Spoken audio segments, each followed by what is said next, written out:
My name is Zippora Karz, and I found out I have type 1 diabetes many years ago. I was a young ballerina with the New York City Ballet, living in New York City. I left home at the age of 15 to go study in New York City and dance for the great choreographer George Balanchine, who founded the New York City Ballet and brought dance from Russia to America. And he was still alive at the time. And he actually picked me for the New York City Ballet.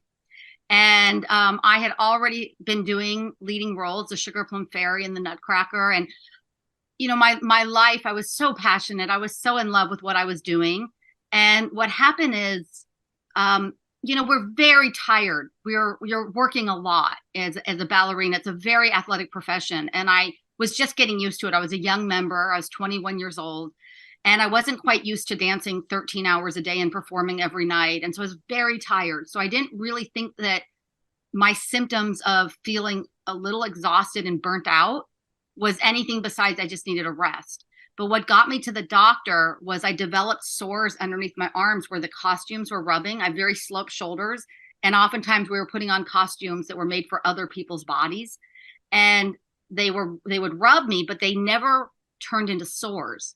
And I got all these sores underneath my arms, and then they got infected.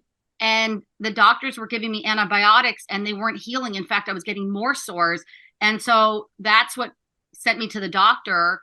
A dermatologist said, I can't help you. You have to go get blood work if you want more answers, because this is all I know how to do.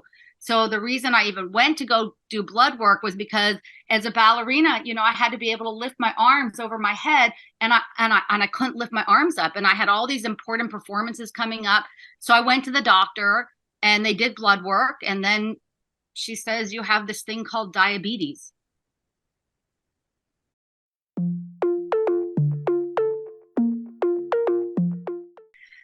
When I was dancing, I danced for 13 years with type 1 diabetes out of a 16-year career with the New York City Ballet. I ended up being promoted to soloist 6 years after my diagnosis, and I still managed to stay. It was very difficult to figure the whole thing out, how to take insulin and exercise. And while I was dancing, I was very afraid to talk about what I was going through. It was back in the 1980s and 1990s, and emotional, mental, physical health was not as widely accepted when there were issues concerned with people that were struggling. And so I felt if I spoke about what I was going through, they would take away my parts and they wouldn't let me dance anymore. And so I was afraid to talk about it.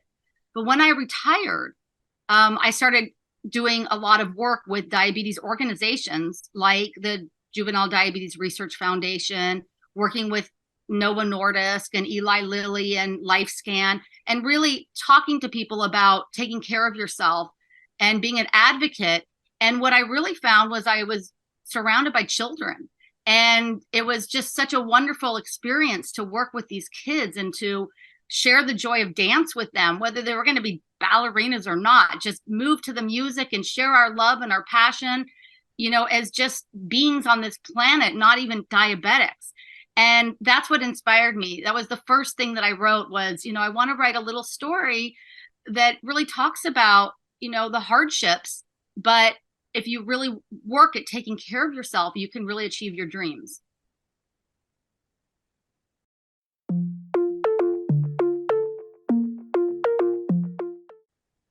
There are many lessons that I've learned from being a ballerina that I can apply to my diabetes management.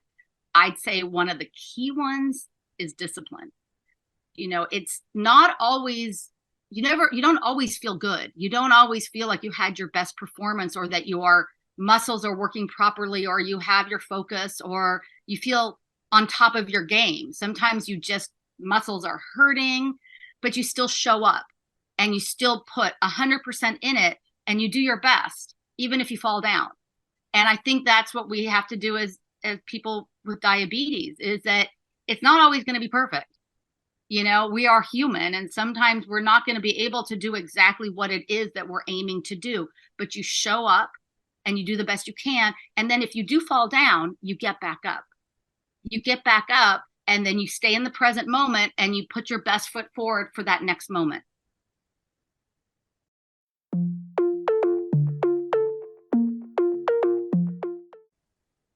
it's really important for all of us to participate in, whether it's a study, it's sharing your story. And I think it's the personal stories that drive the information of where we head, where the advances will come from is from our stories and what we need. And so by participating in this research, each one of us is contributing to the information out there in the world other people can learn from.